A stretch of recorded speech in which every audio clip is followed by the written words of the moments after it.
இது இந்த கருத்தை பலரும் சொல்லியிருப்பதனால நாங்கள் எப்படி அவங்களோட கூட்டம் தொடர முடியும்?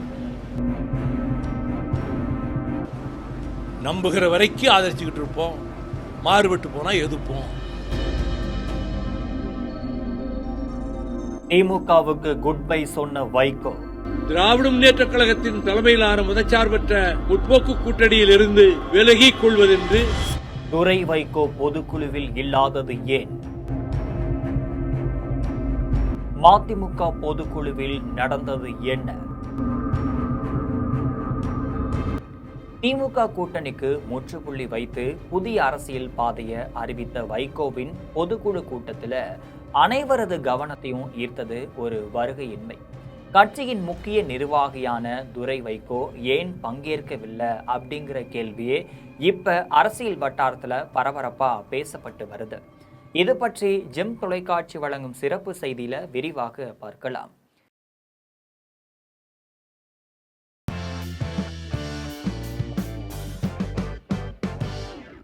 மறுமலர்ச்சி திராவிட முன்னேற்ற கழகத்தின் 32வது பொதுக்குழு கூட்டம் சென்னையில் அண்ணா நகர்ல நடைபெற்று இருக்கு. கட்சியின் எதிர்கால அரசியல் பயணத்தை தீர்மானிக்கும் முக்கியமான இந்த கூட்டத்தில் பல்வேறு தீர்மானங்கள் நிறைவேற்றப்பட்டிருக்கு.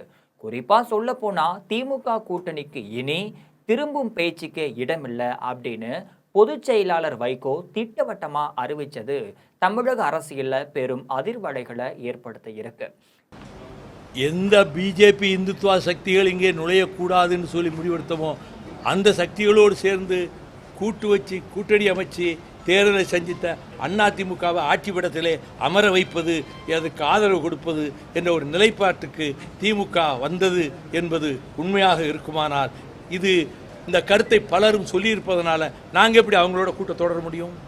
பொதுக்குழுவில் கலந்து கொண்ட நிர்வாகிகள் அனைவரும் ஒருமனதாக திமுக கூட்டணியில இருந்து விலக வேண்டும் அப்படின்னு வலியுறுத்தியதா வைகோ சொல்றாரு.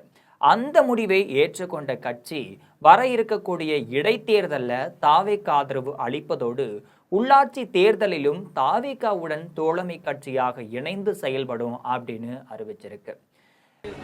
யாருடைய அரசியல் எதிர்காலம்?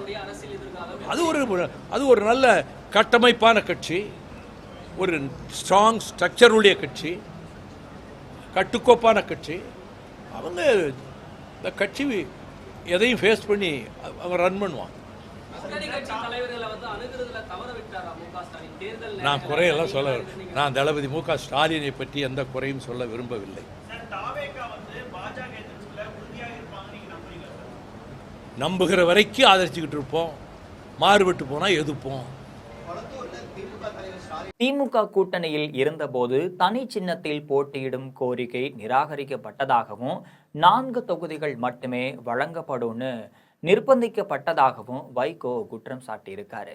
ஆனா கூட்டத்தில் மாநில மாவட்ட நிர்வாகிகள், பொதுக்குழு உறுப்பினர்கள், சிறப்பு அழைப்பாளர்கள் அப்படின்னு ஏராளமானோர் கலந்து கொண்டிருந்த நிலையில மகன் துரை வைகோ இல்லாதது அரசியல் வட்டாரத்துல பல்வேறு கேள்விகளை எழுப்பியிருக்கு. குறிப்பா சொல்ல போனா செய்தியாளர்களை சந்திச்ச வைகோ சீர்காழி தொகுதி சட்டமன்ற உறுப்பினர் செல்வம் மட்டும் இல்லாம கடையநல்லூர் சட்டமன்ற உறுப்பினர் ராஜேந்திரன் ஆகியோர் பொதுக்குழுவில் பங்கேற்காதது குறித்து விளக்கம் அளிக்கிறாரு. ஆனா மகன் துரை வைகோ ஏன் கலந்து கொள்ளவில்லை அப்படிங்கறது பத்தி எந்த விளக்கமும் அளிக்காம இருக்காரு. இதுவே அரசியல் வட்டாரத்துல புதிய விவாதத்தையும் வழிவகுத்திருக்கு. திமுக கூட்டணியில இருந்து விலகி தமிழக வெற்றி கழகத்துடன் அரசியல் பயணத்தை அறிவித்த முக்கியமான தருணத்துல துரை வைகோ ஏன் இல்லை, அவரது வருகையின்மைக்கு என்ன காரணம், கட்சி இது குறித்து ஏன் அமைதியாக இருக்கிறது போன்ற பல்வேறு கேள்விகள் அரசியல் வட்டாரத்துல பரவலா பேசப்பட்டுக்கிட்டு தான் இருக்கு. துரை வைகோவின் வருகையின்மை குறித்து மதிமுக சார்பிலோ இல்லனா வைகோ சார்பிலோ இதுவரை எந்த ஒரு அதிகாரப்பூர்வமான விளக்கமும் வெளியிடப்படலை.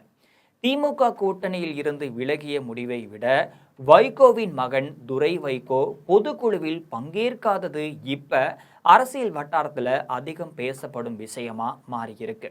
அதிகாரப்பூர்வ விளக்கம் வெளியாகுமா அப்படிங்கிற எதிர்பார்ப்பு அரசியல் வட்டாரத்துல எழுந்திருக்கு. இது போன்ற நிறைய அரசியல் செய்திகளை தினந்தோறும் தெரிந்து கொள்ள ஜெம் தொலைக்காட்சியுடன் எப்பொழுதும் இணைப்பில் இருங்கள்.